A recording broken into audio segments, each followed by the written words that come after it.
ये रही बाउंड्री, ये रहा एयर, ये रहा वाटर। लाइट यहाँ आई, इस बाउंड्री पे कहीं ना कहीं लाइट अपना डायरेक्शन चेंज करेगी और कहा जाता है कि लाइट बेंड होती है। रिफ्रैक्शन को क्या कहता है? Bending of light. बहुत ही बेसिक लेक्चर होने वाला है आज और बहुत ही इंपॉर्टेंट है। देखो अगर ये आप, मैं बता रहा हूँ, शुरुआत से बता रहा हूँ, अगर आप रिफ्लेक्शन के कंसेप्ट अगर आप सही करके नहीं चलोगे तो बाद में इस पूरे लेक्चर में बहुत दिक्कत देगा। पूरे टॉपिक में लेंसेज में आपको बहुत दिक्कत मिलेगी।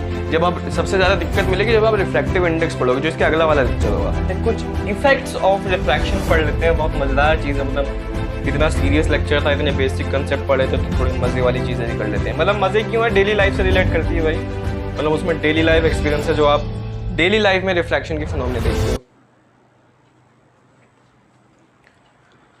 हेलो एवरीवन, कैसे हैं आप सभी? एक बार फिर से आपका स्वागत है AEA पे। काफ़ी लंबे दिनों के बाद फिजिक्स के लेक्चर में हम लोग मिल रहे हैं। लाइट जो चैप्टर चल रहा था वो रिफ्लेक्शन जहाँ तक ख़त्म हो गया था, रिफ्लेक्शन को वहीं ख़त्म करके अब बारी रिफ्रैक्शन शुरू करेंगे। बहुत सुंदर टॉपिक है रिफ्लेक्शन, बहुत बड़ा टॉपिक है रिफ्लेक्शन और बहुत ही ज़्यादा इंपॉर्टेंट है क्लास 10 CBSE बोर्ड के लिए। बहुत ज़्यादा इंपॉर्टेंट टॉपिक और बहुत ज़्यादा कंसेप्ट्स आएंगे इसमें। अभी तो फिलहाल बेसिक लेक्चर ही होगा, लेकिन अगर बेसिक लेक्चर में आपने कंसेप्ट्स नहीं समझे तो फिर बाद में दिक्कत देगा। जब आप रिफ्रैक्टिव इंडेक्स पढ़ोगे, जब आप लेंसेज पढ़ोगे तो वो दिक्कत देगा बाद में। तो इसलिए आज का लेक्चर बहुत ज़्यादा इंपॉर्टेंट है, बहुत ज़्यादा बेसिक होगा, जिसमें रिफ्रैक्शन के सारे कंसेप्ट हम लोग कवर करेंगे। देखा होगा ना, ग्लास स्लैब बना देते हैं, इंसिडेंट रे आती है, अंदर रिफ्रैक्शन होता है, इमरजेंस रे आती है, काफ़ी सारी चीज़ें आपने देखी होंगी शुरुआत के NCERT में 1-2 पेज के अंदर। उसको थोड़ा एलैबोरेट करेंगे और आज बहुत ही अच्छा लेक्चर देने की मैं कोशिश करूंगा। आप लोग अपनी नोट्स कॉपी निकाल के बैठे नोट्स बनाते रहिए मेरे साथ। मैं भी कोशिश करूंगा, जो पिछले लेक्चर्स में बोलता ज़्यादा था, लिखता कम था, हैंड राइटिंग उतनी इंप्रूव नहीं रहती थी, उसको भी इंप्रूव करूंगा। आपके साथ साथ नोट्स बनाने की कोशिश करूंगा, उस हिसाब से आप भी चलिएगा, ठीक है? तो बिना टाइम वेस्ट करे शुरू करें रिफ्रैक्शन। एकदम कान खोल के, दिमाग एकदम हर जगह रेडी करके शुरुआत से इस चैप्टर की शुरुआत करेंगे। पूरा चैप्टर अच्छे से ख़त्म होगा। Let's start. शुरुआत उसी से करेंगे, रिफ्रैक्शन क्या होता है वही चीज़ हमें समझनी है पूरे लेक्चर में। इस पूरे लेक्चर में रिफ्रैक्शन, अब देखो, वैसे तो सभी को पता होगा जिन्होंने चैप्टर पढ़ रखा होगा। मैं भी वही सिंपल डेफिनेशन लिखूंगा, फिर उसे समझाने की कोशिश करूंगा, फिर हम आगे बढ़ेंगे धीरे धीरे, स्टेप बाय स्टेप आगे बढ़ते जाएंगे, ठीक है? साथ में रहिएगा बस। कहा जाता है कि the change in direction of light, क्या? Change in direction of light, light के डायरेक्शन में कोई change when it passes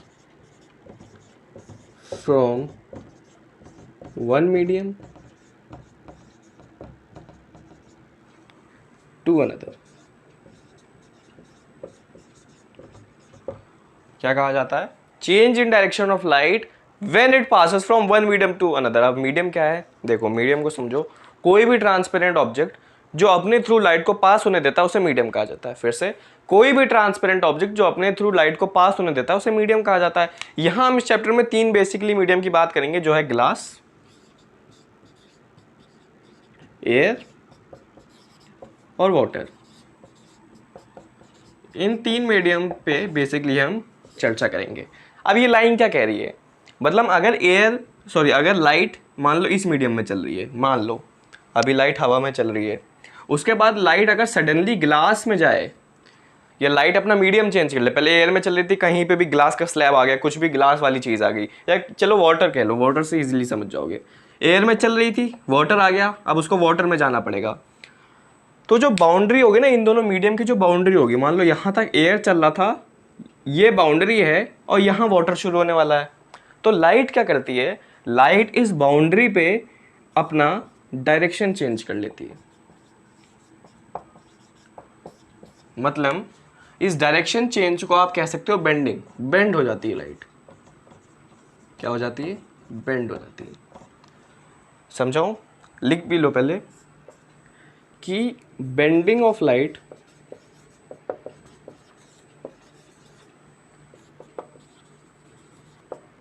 takes place between the boundary of two media. यहाँ हमने टू मीडिया क्या लिया समझने के लिए, हमने लिया एयर वाटर। लाइट अभी एयर में चल रही थी, ये रही बाउंड्री, ये रहा एयर, ये रहा वाटर। लाइट यहाँ आई, इस बाउंड्री पे कहीं ना कहीं लाइट अपना डायरेक्शन चेंज करेगी और कहा जाता है कि लाइट बेंड होती है। रिफ्रैक्शन को क्या कहता है, बेंडिंग ऑफ लाइट। रिफ्रैक्शन क्या होता है, रिफ्रैक्शन होता है बेंडिंग ऑफ लाइट। तो उस बाउंड्री पे वो लाइट बेंड करेगी, समझेंगे क्यों बेंड करती है अभी। चलो बेसिक से चलो, ग्लास, एयर, वाटर, ये इस बाउंड्री पे वो डायरेक्शन चेंज करने वाली, समझ गए। अब मैं पूरा डायग्रामेटिक वे में आपको समझाऊं। इसको मैं मिटाने जा रहा हूँ, सब लिख लिया ना, साथ साथ में लिखा तो मेरे ख्याल से आप लिख रहे होंगे मेरे साथ साथ। ये मैं अज्यूम करके चल रहा हूँ। The change in direction of light from one medium to another, reflection और bending takes place between the boundary of two media, समझ गए। अब आओ डायग्रामेटिक वे में इसे समझते हैं। बहुत ही बेसिक लेक्चर होने वाला है आज और बहुत ही इंपॉर्टेंट है। देखो अगर ये मैं बता रहा हूँ, शुरुआत से बता रहा हूँ, अगर आप रिफ्लेक्शन के कंसेप्ट्स अगर आप सही करके नहीं चलोगे तो बाद में इस पूरे लेक्चर में बहुत दिक्कत देगा। पूरे टॉपिक में लेंसेज में आपको बहुत दिक्कत मिलेगी। जब आप सबसे ज़्यादा दिक्कत मिलेगी जब आप रिफ्लेक्टिव इंडेक्स पढ़ोगे, जो इसके अगला वाला लेक्चर होगा। तो कंसेप्ट्स को हमेशा क्लियर रखना रिफ्लेक्शन के। रिफ्लेक्शन तो ईजी था, लेकिन रिफ्रैक्शन बाद में जाके ईजी नहीं होने वाला, जब लेंसेज आ जाएंगे रिफ्लेक्टिव इंडेक्स आ जाएगा। चलो ईजी बनाने की कोशिश करेंगे कि ईजी वे में हर चीज़ को समझाएं, लेकिन कंसेप्ट्स क्लियर होने चाहिए। हाँ, मैं क्या कह रहा था, डायग्रामेटिक वे में समझाने जाता हूँ। ये मान लो कोई ग्लास का स्लैब है, देखा होगा हर जगह ग्लास का स्लैब ही यूज होता है। इसे क्या कहा जाता है, रेक्टेंगुलर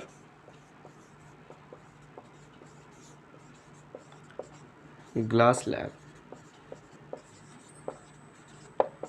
रेक्टेंगुलर ग्लास स्लैब, ठीक है, दिख रहा है। अच्छा, एक चीज़ मैं वहाँ बताना भूल गया कि लाइट की बेंडिंग तभी होती है जब लाइट किसी मीडिया में जाती है, ऑब्लिक्विली एंटर करती है लाइट। क्या मतलब, मैंने बोला था ना कि लाइट रिफ्रैक्शन तब दिखाती है जब वो एक मीडिया से दूसरी मीडिया में जाती है। उसमें एक चीज़ ध्यान रखना, एक मीडिया से दूसरा मीडिया, मतलब जब एक मीडिया में है दूसरे मीडिया में जब वो एंटर करती है तो ऑब्लिक्युली एंटर करती है। ऑब्लिक्युली मतलब at an angle, at some angle enter करती है। मतलब वो कोई एंगल बनाते हुए, कोई मान लो ये ग्लास स्लैब है तो कोई एंगल बनाते हुए लाइट एंटर करेगी, समझ में आ गई, तभी रिफ्रैक्शन होती है, समझ गए। तो मान लो ये इंसिडेंट रे, ये लाइट, ये एयर है, ये ग्लास का स्लैब आपको दिख ही रहा है, ठीक है। ये आ रही है एक एंगल बनाते हुए इंसिडेंट रे, कोई एंगल बना रखा है। किससे एंगल बनाती है अभी बता देता हूँ, पहले लिख देते हैं। ये आपकी इंसिडेंट रे, इंसिडेंट रे तो सब जानते होंगे, और रिफ्लेक्टेड रे भी सब जानते होंगे। यहाँ बस एक रिफ्लेक्टेड रे आ जाएगी। किससे एंगल बना रही है, नॉर्मल से एंगल बना रही है। मान लो अगर मैं नॉर्मल खींच दूँ परपेंडिकुलर, तो इससे एंगल बना रही है। ये क्या है, एंगल ऑफ इंसिडेंस, समझ गए। नॉर्मल से एंगल देखते हैं हम हमेशा, नॉर्मल है n। अब क्या होगा, अब होगी बेंडिंग। इतना पता आपको, बेंडिंग होगी, क्योंकि देखो ये एयर है, एयर में लाइट चल रही थी, किसी एंगल पे गिरी है, और ग्लास है दूसरा मीडिया, और ये उस मीडिया की बाउंड्री है, तो बाउंड्री पे होगी रिफ्रैक्शन। रिफ्रैक्शन मतलब बेंडिंग। अभी आपको नहीं पता कि बेंडिंग किस तरफ होगी, टुवर्ड्स द नॉर्मल होगी, अभी फ्रॉम द नॉर्मल होगी, अभी मैं वो समझा भी दूंगा। अभी हम कंसेप्ट से समझ लो बस, कोई बेंडिंग होगी। वो बेंडिंग आपको कर रहा हूँ, बेंडिंग कैसे होगी, बेंडिंग होगी ऐसे,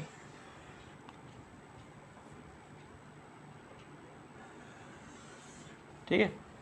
ये है आपका angle of refraction, angle of refraction, और ये इसे कहते हैं आप रिफ्रैक्टेड रे,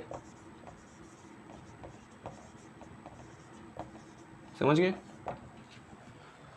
समझा देता हूं, इंसिडेंट रे आई, इस पे मिली, क्या कहते हैं इसे, बाउंड्री बिटवीन टू मीडिया। ये एयर था, ये ग्लास था, बाउंड्री पे हमें पता क्या होता है, बेंडिंग होती है, उस बेंडिंग को रिफ्रैक्शन कहते हैं। तो रिफ्रैक्शन का फिनोमेना हुआ, लाइट बेंड हो गई। मैं यहाँ दिखा रहा हूँ कैसे बेंड हुई, अभी आपको समझाऊंगा कब क्या बेंड होता है। अभी उसमें दिमाग नहीं लगाना है, अभी सिर्फ इतना कंसेप्ट समझना है कि बाउंड्री पे लाइट बेंडिंग का फॉर्मूला फिनोमेना दिखाती है। लाइट बेंड हो गई, इसे कहते हैं रिफ्लेक्टेड, ये एंगल ऑफ रिफ्रैक्शन है, समझ गए बात। अब देखो बेंडिंग कैसे होगा, लाइट आती तो लाइट को ऐसे जाना चाहिए था भाई, लाइट ऐसे एंगल पे आई तो इसको ऐसे जाना चाहिए था, लेकिन ये ऐसा आई, ये थोड़ा इस तरफ बेंड होगी और ऐसे चलेगी, समझ गए। ये बेंडिंग का फिनोमेना हुआ। क्लियर। अब यहाँ देखो, यहाँ ऐसे भी देख लो यार कि हमेशा लॉज ऑफ रिफ्लेक्शन हमें क्या बताता है कि angle of incidence is equal to angle of reflection, ये हमें बताता था लॉ ऑफ रिफ्लेक्शन। यहाँ अपना दिमाग लगाओ, क्या यहाँ पे angle of incidence angle of refraction के इक्वल है? इसे कहते हैं एंगल ऑफ रिफ्रैक्शन। रिफ्रैक्टेड रे जो नॉर्मल से एंगल बनाएगी एंगल ऑफ रिफ्रैक्शन, और इंसिडेंट रे जो नॉर्मल से एंगल बनाएगी एंगल ऑफ इंसिडेंस। अब बताओ, खुद दिमाग लगा के बताओ कि क्या ये एंगल इसके इक्वल है? ऑब्वियसली नहीं है। देख रहे हो ना, ये एंगल बड़ा है, यहाँ लाइट इस तरफ बेंड हो गई है थोड़ा, तो नॉर्मल से जो एंगल है वो थोड़ा कम हो गया है। भाई यहाँ लाइट ऐसे सीधे सीधे आ रही थी, मान लो ये एंगल है, जब यहाँ लाइट गई तो यहाँ लाइट नॉर्मल की तरह थोड़ा बेंड हो गई, तो जब बेंड हो गई तो एंगल जो है कम हो गया। तो हमेशा याद रखना, हमेशा जो एंगल ऑफ इंसिडेंट है वो एंगल ऑफ रिफ्रैक्शन के इक्वल नहीं होता है। या तो एंगल ऑफ इंसिडेंस बड़ा होता है एंगल ऑफ रिफ्रैक्शन से, आर लिख रहा हूँ मैं एंगल ऑफ रिफ्रैक्शन को, या तो एंगल ऑफ इंसिडेंस छोटा होता है एंगल ऑफ रिफ्रैक्शन से। मतलब ये कभी भी इक्वल नहीं होते, इन दोनों में से कभी कोई बड़ा होगा कभी छोटा भी। यहाँ देख लो, यहाँ एंगल ऑफ इंसिडेंस बड़ा है, एंगल ऑफ रिफ्रैक्शन छोटा है। कुछ ऐसे केसेस भी आएंगे जहाँ एंगल ऑफ रिफ्रैक्शन बड़ा होगा, एंगल ऑफ इंसिडेंस छोटा होगा, लेकिन कभी भी ये दोनों इक्वल नहीं होते। इक्वल कौन होते हैं? एंगल ऑफ इंसिडेंस और एंगल ऑफ रिफ्लेक्शन इक्वल हुआ करते हैं, तो ये इक्वल नहीं होते। बस यही समझाना था इस डायग्रामेटिक वे से, वो आपको समझ में आ गया। क्लियर। अब है एक नया कंसेप्ट कि कॉज ऑफ रिफ्रैक्शन क्या है। मतलब दो उसकी बाउंड्री पे रिफ्रैक्शन होता है तो क्यों होता है, मतलब उसका क्या कॉज है, क्यों हो रहा है रिफ्रैक्शन दो मीडिया के बाउंड्री के बीच में, समझाते हैं। हेडिंग डालेंगे आप, cause of refraction. Cause of refraction. अब देखो होता क्या है, जो लाइट की स्पीड है, ग्लास मान लो, ग्लास, हम सारी चीज़ें भी ग्लास और एयर में कंपैरिजन करके समझ रहे हैं। तो जो लाइट ऑफ स्पीड है ग्लास में वो कुछ है 2 × 10⁸ मीटर पर सेकेंड, और जो लाइट की स्पीड एयर में वो तो आप सभी जानते हैं 3 × 10⁸ मीटर पर सेकेंड, 2.99 होती है, लेकिन वैक्यूम और एयर को कभी कभी एक ही मान लिया जाता है। अब यहाँ देखोगे दोनों की स्पीड में डिफरेंस है, स्पीड डिफरेंस। मतलब जब लाइट एयर में चल रही थी तो ज्यादा स्पीड से चल रही थी, जब लाइट ग्लास में घुसी तो उसकी स्पीड कम हो गई। तो रिफ्रैक्शन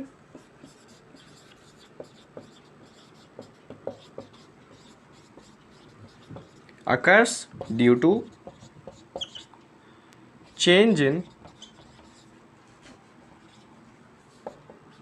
speed of light। ये कंसेप्ट समझ में आएगा तभी आगे बढ़ेंगे। स्पीड यहाँ कुछ और थी, स्पीड यहाँ कुछ और थी, अभी भूल जाओ कम इसमें थी ज़्यादा इसमें थी, अभी वो भी समझेंगे जब ऑप्टिकली रेयर और ऑप्टिकली डेंसर बीटर समझेंगे, सब इसी लेक्चर में आएगा। स्पीड इसमें कुछ थी, स्पीड इसमें कुछ थी, दोनों के बीच में कुछ डिफरेंस था। तो जब लाइट आई, अब लाइट मान लो एयर में चल रही है, आराम से ज़्यादा स्पीड में चल रही है, एकदम से ग्लास आ गया, अब ग्लास में लाइट को एकदम से अपनी स्पीड कम करनी पड़ेगी, भाई चेंज इन स्पीड है, तो लाइट क्या करेगी, अपना डायरेक्शन चेंज कर लेगी। रिफ्रैक्शन होता है due to change in speed of light. अब ये भी कुछ के सवाल में आता है कि क्यों होता है change in speed of light के चलते, क्यों होता है रिफ्रैक्शन। अब वो थोड़ा हायर क्लासेस का टॉपिक बन जाएगा। देखो लाइट्स बनी, मैं समझा था थोड़ा सा, लाइट्स बनी होती हैं वेव पार्टिकल की, वेव्स की।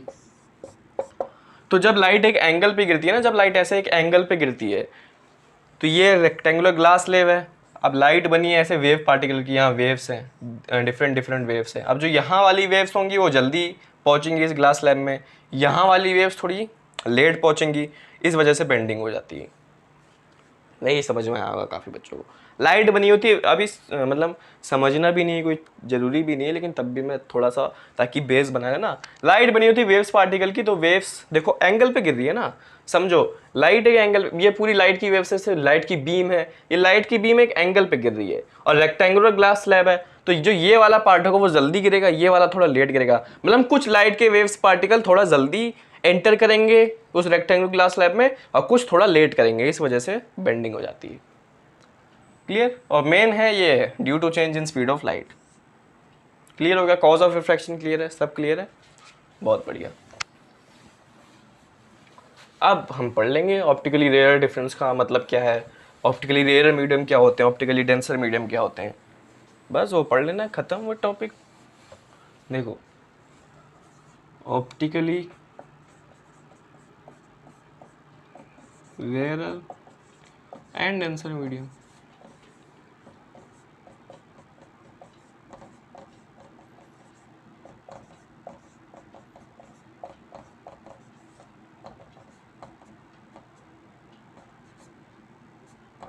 ठीक है। समझो एयर है यहाँ पे, वाटर है यहाँ पे, ग्लास है यहाँ पे, इन तीन को लेके हम याद रखना हमेशा, इन तीन मीडियम्स को हम चूज़ करके लाइट के साथ खेलते हैं अपनी क्लास में, ठीक है। अब देखो ऑप्टिकली रेयर मीडियम जो होते हैं, ऑप्टिकली रेयर मीडियम वो होते हैं जो जिनमें लाइट की जो स्पीड होती है वो हाई होती है। अब कंपैरिजन के चलते बता सकते हो, मतलब optically rare medium, optically denser medium, दो मीडियम को अगर आप कंपेयर करोगे तब आप बता सकते हो कि ये ऑप्टिकली रेयर है, ये ऑप्टिकली डेंसर है। अभी मैं समझा देता हूँ, अगर मैं ऑप्टिकली डेंसर मीडियम की डेफिनेशन लिखूँ तो इसमें सिंपलाई हो जाती है कि जो लाइट की स्पीड है वो जिस मीडियम में कम है, लो है, वो ऑप्टिकली डेंसर मीडियम कहलाते हैं। अब कैसे लो हाई कैसे, दो को जब कंपेयर करोगे तब पता चलेगा ना। अगर आप दो मीडियम को कंपेयर कर रहे हो तब आपको पता चल पाएगा कि इसमें लाइट की स्पीड ज़्यादा है, इसमें लाइट की स्पीड कम है इसके मुकाबले, तो ये ऑप्टिकली रेयर हो गया, ये ऑप्टिकली डेंसर हो गया। तो जो कंपैरिजन करने के बाद हमें पता चलता है दो मीडियम का कि कौन ऑप्टिकली रेयर है, कौन ऑप्टिकली डेंसर है दोनों के मुकाबले। अब इससे मैं समझा देता हूँ, आप याद भी कर लेना कि जो ग्लास है वो सबसे कम है, इन दोनों से ग्लास क्या है, ऑप्टिकली डेंसर है। मतलब ग्लास का जहाँ भी आपका ग्लास दिख जाए, चाहे एयर वाटर से ग्लास में आ रही हो, चाहे लाइट वाटर से ग्लास में आ रही हो, या चाहे लाइट एयर से ग्लास में आ रही हो, हर जगह जो लाइट है इन दोनों मीडियम में ऑप्टिकली रेयर मीडियम की तरह, ये दोनों मीडियम ऑप्टिकली रेयर मीडियम की तरह काम करेंगे, और ये ऑप्टिकली डेंसर, मतलब इसमें लाइट जो है वो ज़्यादा तेज़ी से चलेगी इन दोनों में इसके मुकाबले, और यहाँ कम चलेगी। और एयर सुपीरियर है, एयर इन सबसे ऑप्टिकली रेयर है। जहाँ भी आपको एयर मिल जाए, और हर जगह यही मिलेगा, इसलिए बच्चों को कभी कन्फ्यूजन नहीं होती, हमेशा बच्चों को यही मिलता है कि एयर में लाइट चल रही है, फिर कहीं किसी ग्लास लैब में वाटर में घुस रही है। तो एयर में तो भाई लाइट सबसे तेज चलती है इन तीनों के मुकाबले। तो एयर जहां भी दिखे उसको आप ऑप्टिकली रेयर मीडियम कह सकते हो विद नो डाउट, कोई कंफ्यूजन नहीं। और वाटर बीच में आ जाता है, मतलब समझो वाटर इससे तो ऑप्टिकली डेंसर है, मतलब जब इससे कंपेयर करोगे तो ये ऑप्टिकली रेयर, ये ऑप्टिकली डेंसर, लेकिन जब इन दोनों को कंपेयर करोगे तो ये ऑप्टिकली रेयर और ये तो सबसे डेंसर है ही। बस दो चीज़ समझ लेना, एयर सबसे ज़्यादा ऑप्टिकली रेयर, हर जगह एयर को रेयर मानना है, दिमाग में इमेज बैठा लो, और ग्लास जहाँ भी दिखे हमेशा उसको ऑप्टिकल डेंसर मान लेना, ये इमेज बैठा लो। बाकी वाटर का तो खुद निकाल लोगे, इन दोनों को कंपेयर करोगे तो ये रेयर ये डेंसर, इन दोनों को कंपेयर करोगे तो ये डेंसर ये रेयर। डेंसर और रेयर का मतलब लाइट की स्पीड जिसमें ज़्यादा उसे रेयर कहते हैं, लाइट की स्पीड जिसमें कम उसे ऑप्टिकली डेंसर कहते हैं। समझ में आ गया। अब दो जो मेन पॉइंट्स है उसी के बेस पे पूरा जो बेसिक कंसेप्ट है वो बेस्ड है, वो दो पॉइंट्स आप लिख लो, फिर मतलब आपका बेसिक कंसेप्ट जो है वो पूरा क्लियर हो जाएगा। देखो दो पॉइंट्स क्या है, बहुत इंपॉर्टेंट है, ज़रूर लिखना। पहला पॉइंट कि ऑप्टिकली रेयर मीडियम से अगर लाइट ऑप्टिकली डेंसर मीडियम में जाती है, फिर से अगर लाइट ऑप्टिकली रेयर मीडियम से ऑप्टिकली डेंसर मीडियम में जाती है तो light bends towards the normal. अब शायद आप दिमाग लगा भी लोगे कि क्यों मैंने वहाँ पे जो वो डायग्राम बनाया था, क्यों मैंने लाइट को थोड़ा ऐसे बेंड करा था, मतलब नॉर्मल की टूवर्ड्स बेंड करा था, क्योंकि वहाँ क्या थी, लाइट एयर से ग्लास में जा रही थी, ऑप्टिकली रेयर मीडियम से डेंसर मीडियम में जा रही, तो लाइट कहाँ बेंड होगी, towards the normal. Clear. Second इसका जस्ट उल्टा है कि अगर लाइट ऑप्टिकली डेंसर मीडियम से ऑप्टिकली रेयर मीडियम में जाएगी तो क्या होगा, जस्ट इसका उल्टा हो जाएगा। क्या हो जाएगा, light bends away from the normal. मतलब मान लो अगर किसी केस में किसी केस में लाइट को अगर हम ग्लास से एयर में ले जा रहे हैं, मतलब ऑप्टिकल डेंसर से रेयर में ले जा रहे हैं, ग्लास से वाटर में ले जा रहे हैं, तो लाइट क्या है, away from the normal bend हो रही है। क्यों हो रही है? यहाँ देखो लाइट की जो वो है, लाइट की स्पीड है वो रिड्यूस हो जा रही है। भाई आपको पता ही है लाइट क्या है, रेयर में ज़्यादा तेज चलती है, डेंसर में कम तेज चलती है। जब रेयर से डेंसर में आ रही है तो लाइट की स्पीड कम हो जा रही है, और मतलब change in speed of light है, यानी रिफ्रैक्शन होगा। यहाँ देखो लाइट की स्पीड इंक्रीज हो जा रही है। भाई डेंसर मीडियम में लाइट कम चलती है, रेयर मीडियम में ज़्यादा तेज चलती है, तो जब डेंसर से रेयर जा रही है तो लाइट इंक्रीज हो जा रही है, स्पीड ऑफ लाइट इंक्रीज हो जा रही है। इसका मतलब change in speed of light है, उसकी वजह से रिफ्रैक्शन हो रहा है, बेंडिंग हो रही है। बस ये है कि यहाँ बेंडिंग टुवर्ड्स द नॉर्मल होती है, यहाँ bending away from the normal होती है। 2 पॉइंट समझने क्लियर हो जाएगा पूरा कंसेप्ट। अब देखो कंसेप्ट को और क्लियर कर देता हूँ।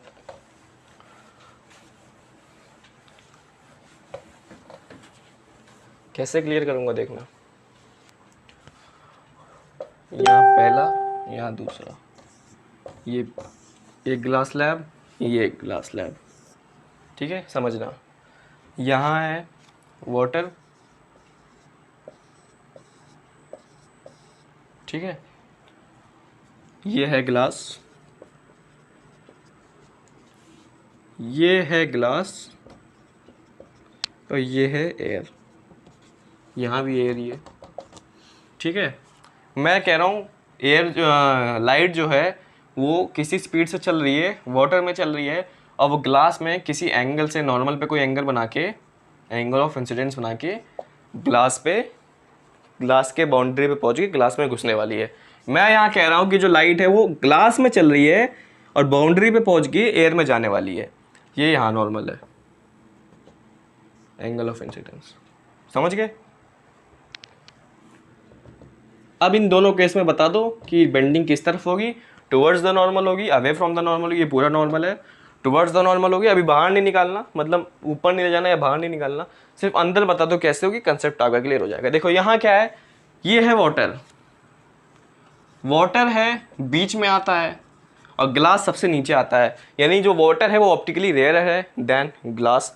इसका मतलब लाइट यहाँ पे रेयर मीडियम से डेंसर मीडियम में जा रही है। इसका मतलब जब रेयर मीडियम से डेंसर मीडियम में जाती है तो टुवर्ड्स द नॉर्मल बेंडिंग होती है। तो बेंडिंग किस तरफ दिखा दो, थोड़ा ऐसे जा रही थी लाइट, ऐसे जा रही थी, थोड़ा सा ऐसे बेंड कर दो, टुवर्ड्स द नॉर्मल बेंडिंग होगी। ये रही बेंडिंग, लाइट ऐसे आ रही थी, थोड़ा सा टुवर्ड्स द नॉर्मल बेंड हो गए। बाहर मत निकालो, अभी बाहर निकालने वाला केस पढ़ना है। ये एंगल ऑफ रिफ्रैक्शन हो गया, क्लियर। यहाँ आ जाओ, यहाँ ग्लास में है, एयर में जा रही है। एयर तो सबको पता है सबसे ऊपर है, क्या है, ऑप्टिकली रेयर। ग्लास सबसे नीचे होता है, ऑप्टिकली डेंसर। समझना क्या है, डेंसर से रेयर में जा रही, तो डेंसर से रेयर में जाती, away from the normal bend हो जाती है। अवे फ्रॉम द नॉर्मल मतलब नॉर्मल से और दूर ले जाओ, मतलब बेंड करके इसको नॉर्मल से और दूर ले जाओ।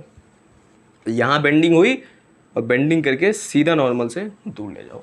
अब यहाँ देखो, angle of refraction angle of incidence से ज़्यादा दिख भी रहा है और है भी, यह एंगल ऑफ इंसिडेंस से कम दिख भी रहा है और है भी। पर हम टुवर्ड्स द नॉर्मल जब बेंडिंग होती है तो रिफ्रैक्शन का एंगल कम हो जाता है, और अवे फ्रॉम द नॉर्मल जब होती है तो रिफ्रैक्शन का जो एंगल है इंसिडेंस से बड़ा हो जाता है। इक्वल कभी नहीं होता। बस कंसेप्ट अगर ये दोनों क्वेश्चन में आपने खुद से बना लिया कर कि किस तरफ जाएगी, तो आपका कंसेप्ट क्लियर हो गया, आपको कुछ क्लियर करने की जरूरत ही नहीं। अब क्या समझना है, अब मेन टॉपिक समझना है। मेन टॉपिक क्या है, मेन टॉपिक है मतलब जब हम अंदर भी ले जाएं और बाहर भी निकाल लें, जो आपके एनसीईआरटी में ग्लास स्लैब बना के दिया है। हमने डायरेक्टली वहाँ नहीं कूदा, मैं चाहता तो सीधे वही समझाता। मैंने पहले कंसेप्ट क्लियर करा कि कैसे बाहर निकली, कैसे towards the normal bend the normal. अब हम समझ लेते हैं, अब आप खुद कर लोगे। जैसे ये ग्लास स्लैब है, ये एयर है, ये ग्लास है, ये एयर है, ठीक है। ये बड़ा सा ग्लास स्लैब बनाया है, क्यों बनाया अभी बताता हूँ, खुद बताना, मैं नहीं बताऊंगा। ये लाइट आ रही है, इसे क्या कहते हैं, अब इंसिडेंट रे तो खुद लिख लोगे ना। ये एंगल ऑफ इंसिडेंस है, ये नॉर्मल है, चलो लिख ही लेता हूँ। ये लाइट ऐसे आ रही है, ये इंसिडेंट रे है, ठीक है। अब बताओ लाइट कहाँ जाएगी, तो सबको पता है रिफ्रैक्शन होगा, सबको पता है एयर रेयर मीडियम है, ग्लास डेंसर मीडियम है, रेयर मीडियम से डेंसर मीडियम में जा रहा है तो टुवर्ड्स द नॉर्मल रिफ्रैक्शन होगा। तो ये लाइट ऐसे आ रही थी, ये लाइट ऐसे आ रही थी, थोड़ा सा नॉर्मल की तरफ बेंड होके यहाँ तक चली जाएगी। ये नॉर्मल है, थोड़ा सा बेंड होके ये होगा एंगल ऑफ रिफ्रैक्शन, सबको पता है छोटा है। चलो ये भी बात हो गई। अब क्या होगा, अब देखो इतना तो हम पहले से पता था, इसे क्या कहते हैं, रिफ्लेक्टेड रे।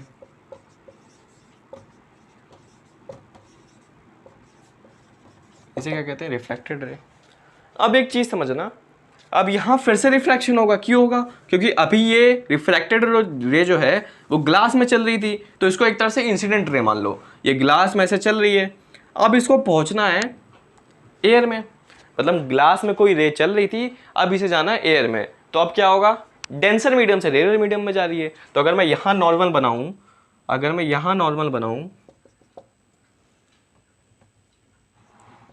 अगर ये मैं नॉर्मल बनाऊं, ये रहा नॉर्मल, तो अब देखो, अब ये नॉर्मल है, अब डेंसर से रेयर में जा रही है, तो अब क्या होगा, away from the normal bending होगी, मतलब जो है ये लाइट अब ऐसे चली जाएगी, अवे फ्रॉम द नॉर्मल। इसको कहा जाता है इमर्जेंट रे, मतलब में इमर्ज हो रही है ना ग्लास लैब से, मतलब जो हमने एक्सपेरिमेंट मान लो कोई कर रहे हैं, एक्सपेरिमेंट लोग बैठे रह रहे हैं, तो ग्लास लैब में रिफ्लेक्टेड रे जा रही है, तो जो एक्सपेरिमेंट वाले होंगे उन्हें तो ये रे कैसे दिखेगी कि इमर्ज हो रही, ग्लास स्लैब से निकल रही, तो इसे कहा गया इमर्जेंट रे। और ये जो एंगल नॉर्मल से बनाती है इसे कहा जाता है एंगल ऑफ इमरजेंस। क्या कहा जाता है, ई लिख दो, एंगल ऑफ इमरजेंस। ठीक है, समझ गए। अब देखो एक्चुअल पाथ क्या होती, अगर होती तो लाइट रे ऐसे आ रही थी, एक्चुअल पाथ बताऊं तो लाइट ऐसे आ रही थी, कुछ ऐसे निकलती, अगर मैं इसको डॉटेड लाइन से बनाऊं, अगर बेंडिंग वेंडिंग ना होती तो लाइट ऐसे निकलती, सीधे आते, अगर कोई रिफ्लेक्शन का फिनोमेना होता ही नहीं, लाइट ऐसे आती। ये देखो ये दोनों पैरेलल दिख रहे हैं। अब ये जो परपेंडिकुलर डिस्टेंस होती है, ये इमर्जेंट रे से लेके actual path of light without refraction को, इसको कहते हैं लेटरल डिस्प्लेसमेंट, मतलब लाइट इतना डिस्प्लेस हो गई ग्लास स्लैब की वजह से, लाइट जो है वो इतना डिस्टेंस, इतना डिस्प्लेसमेंट डिस्प्लेस हो गई। लाइट को अगर ग्लास स्लैब था, अगर रिफ्रैक्शन नहीं होता तो लाइट को जाना चाहिए था ऐसे, लेकिन इस ग्लास स्लैब की वजह से, रिफ्रैक्शन की वजह से लाइट गई ऐसे, इतना जो है वो इतना डिस्टेंस क्या है, लेटरल डिस्प्लेसमेंट, लाइट डिस्प्लेस हो गई। अब एक इंपॉर्टेंट चीज बस समझिए, सिर्फ एक इंपॉर्टेंट चीज है यहाँ पे, वो क्या है कि जो एंगल ऑफ इंसिडेंस होता है वो एंगल ऑफ इमर्जेंस के इक्वल होता है, बस। Angle of refraction angle of incidence कभी इक्वल नहीं होता, angle of refraction angle of emergence कभी इक्वल नहीं होता, लेकिन angle of incidence angle of emergence के इक्वल होता है, बस यही समझना था। इस पूरे उसमें खाली दो टर्म्स आए, एक इमर्जेंट रे, एक एंगल ऑफ इमर्जेंस, दो न्यू टर्म्स आए, लेटरल डिस्प्लेसमेंट थोड़ा समझना था, और एक कंक्लूजन समझना था कि एंगल ऑफ इंसिडेंस हमेशा एंगल ऑफ इमर्जेंस से इक्वल होता है। बस ये दो ही चीज़ इसमें नहीं थी और कुछ नया नहीं था। अब एक और चीज़ और बची है, एक चीज़ और बची है, समझ में आ गया, बहुत कंसेप्ट समझ लोगे तो कुछ भी बना लोगे, तो कहीं से भी कहीं भी निकाल ले। तीन मीडियम के साथ ही खेलेंगे वो, एक बात याद रखना, या तो वाटर लाएंगे, या तो एयर लाएंगे, या तो ग्लास लाएंगे, तीन मीडियम लाएंगे, कंसेप्ट पता है तो कुछ भी बनाते आप खेल लोगे उसके साथ। अब तो खेलने वाली चीज़ होगी, हमें पता ही है कैसे बेंड होनी है, कोई भी मीडियम ले हम बेंड कर देंगे, कोई दिक्कत थोड़ी ना है। अब देखो, what if light falls perpendicularly.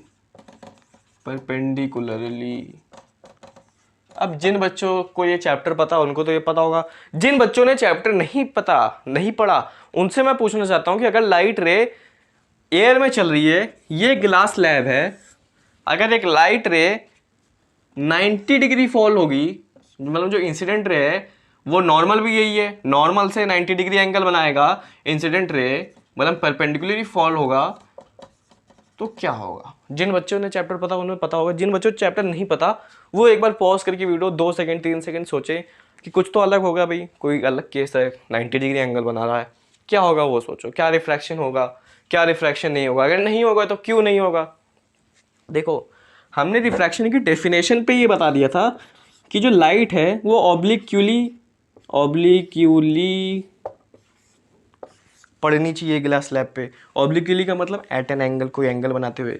यहाँ पे क्या है, वो नॉर्मली पड़ रही है, मतलब नॉर्मल के साथ ही पड़ रही है। एक चीज़ आपने रिफ्लेक्शन में भी देखी होगी, जब वो हम मिरर इमेज फॉर्मेशन कर रहे होंगे कि वो जब पोल पे सीधे नॉर्मली पड़ती थी तो बिना रिफ्लेक्शन के एकदम सीधे वापस चली जाती थी, चीज़ पड़ी थी।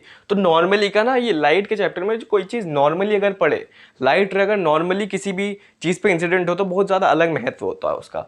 तो इस केस में सिंपल यही होता है कि लाइट बिना रिफ्लेक्शन करते हुए सीधे पास हो जाती है, जिस लाइन में आती है उसी लाइन में सीधे पास हो जाती है। इसे ही कहेंगे इमर्जेंट रे, कह लो। चलो रिफ्रैक्टेड रे क्या ही कहोगे, उसे रिफ्रैक्शन हुआ ही नहीं। हाँ अभी देख लो, angle of emergence angle of उसके इक्वल ही है। ये भी 90 डिग्री तो ये भी 90 डिग्री बनाते हुए बाहर निकली है। समझ गए? अब ऐसा क्यों नहीं हो, ऐसा क्यों होता है, कुछ बच्चे ये सोचेंगे। देखो फिर वही वाली चीज़ मुझे समझानी पड़ेगी। लाइट क्या होती है, वेव्स के, बहुत वेव पार्टिकल के उससे बनी होती है। अब जब ये लाइट कोई एंगल बना के आती है तो देख लो कि ये थोड़ा जल्दी पहुंच रहा है, ये थोड़ा लेट पहुंच रहा है, उस वजह से बेंडिंग होती थी। अब यहाँ तो लाइट सीधे ही आ रही है, ये मान लो लाइट की बीम है, ये उसमें काफ़ी वेव्स हैं। अब जो ये पार्ट जिस टाइम पे पहुंच रहा है, अब देखो एंगल बना के आएगी अगर लाइट ऐसे आ रही है तो ये पार्ट थोड़ा जल्दी पहुंचेगा, ये पार्ट थोड़ा लेट पहुंचेगा, ये तो कॉमन सेंस है। लेकिन यहाँ एकदम सीधे आ रही है तो सारे लाइट के वेव पार्टिकल सेम टाइम पे पहुंच रहे हैं, इसकी वजह से नो बेंडिंग।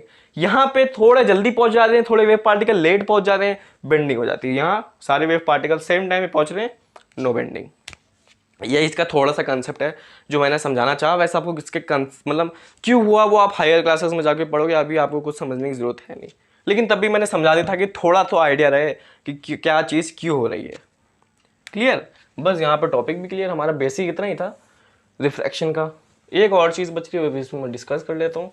जाते जाते कुछ इफेक्ट्स ऑफ रिफ्रैक्शन पढ़ लेते हैं, बहुत मज़ेदार चीज़ है। मतलब इतना सीरियस लेक्चर था, इतने बेसिक कंसेप्ट पढ़े थे, तो थोड़ी मज़े वाली चीज़ें भी कर लेते हैं। मतलब मज़े क्यों है, डेली लाइफ से रिलेट करती है भाई। मतलब उसमें डेली लाइफ एक्सपीरियंस है, जो आप डेली लाइफ में रिफ्रैक्शन के फिनोमेने देखते हो। क्या है वो डेली लाइफ फिनोमेने, जिसे एक टॉपिक भी कह दिया, इफेक्ट ऑफ रिफ्रैक्शन। 3 पॉइंट्स लिख लो बस, बहुत है। Effect of refraction in daily life, जो आप रोजाना देखते हो, रिलेट भी कर पाओगे। देखना रिलेट कितना करोगे। अगर मैं कहूँ कि आप पेंसिल हेल्ड ऑब्लिकली, मतलब एक एंगल पे पेंसिल को आपने पकड़ रखा है, एंड पार्शली, मतलब पार्शली इमर्स्ड इन वाटर, मतलब आपने उसको आधा पानी में डुबा रखा है। Seems to be bent at the surface of water. देखा होगा और आप जानते भी होंगे क्यों होता है।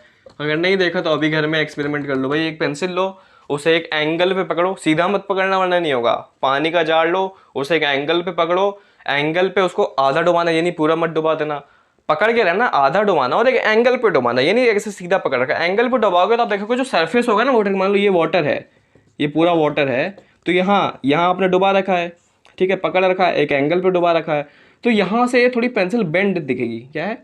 थोड़ी बेंट दिखेगी। आप देखोगे वो पेंसिल बेंट हो गई है। यहाँ पिक्चर भी दिखा दे रहा हूँ, अगर आपको रिलेट नहीं कर पा रहे वो पिक्चर भी देख लेना। समझ गए? आपने देखा होगा, कभी दिमाग में आया भी होगा कि ऐसा क्यों होता है। एन ऑब्जेक्ट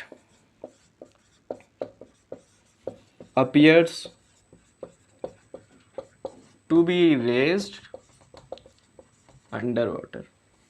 क्या है इसका मतलब एक ऑब्जेक्ट, मान लो आप नहा रहे हो, जो मग होता है वो आपने बकेट में डाल रखा है, तो देखा होगा वो मग थोड़ा ऊपर आया दिखता है। वो ऑब्जेक्ट जो है वो पानी के जो नीचे सरफेस होता है उससे थोड़ा ऊपर रहता है, रेज रहता है। एक्चुअली वो होता नहीं है, एक्चुअली वो होता अंदर ही। अगर वो भारी चीज़ है, मतलब जैसे मग है या कोई सिक्का मान लो, ठीक है, सिक्का एक भारी चीज़ है, तुरंत नीचे चली जाती है।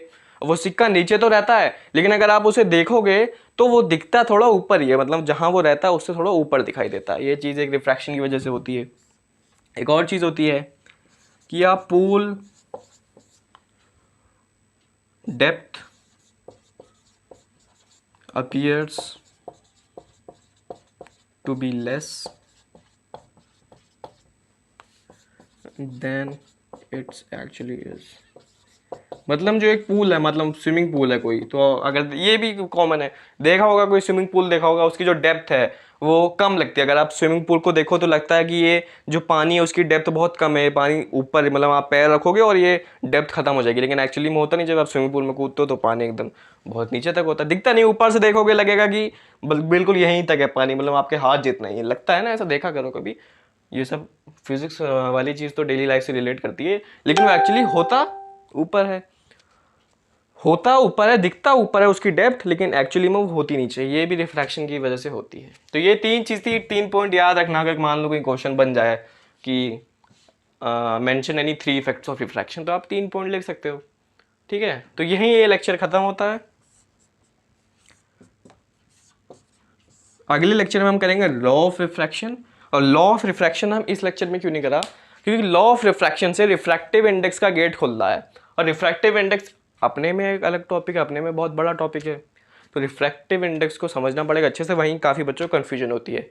तो ये था बेसिक लेक्चर जिसमें हमने बात करी इफेक्ट ऑफ रिफ्रैक्शन, रिफ्रैक्शन क्या होता है, रिफ्रैक्शन की bending, optically radial, optically denser. Next lecture में बात करेंगे कि रिफ्रैक्टिव इंडेक्स क्या होता है, लॉ ऑफ रिफ्रैक्शन क्या होते हैं। नेक्स्ट लेक्चर में कुछ क्वेश्चंस भी करेंगे रिफ्रैक्टिव इंडेक्स के ऊपर। ऐसी पूरी सीरीज चलती जाएगी। होपफुली रिफ्रैक्शन की सीरीज काफ़ी सक्सेसफुल होगी, जैसे पूरी लाइट की सीरीज थी। बने रहें चैनल पर अगर बने हैं। मिलते हैं नेक्स्ट वीडियो में। Stay tuned with me till then, bye.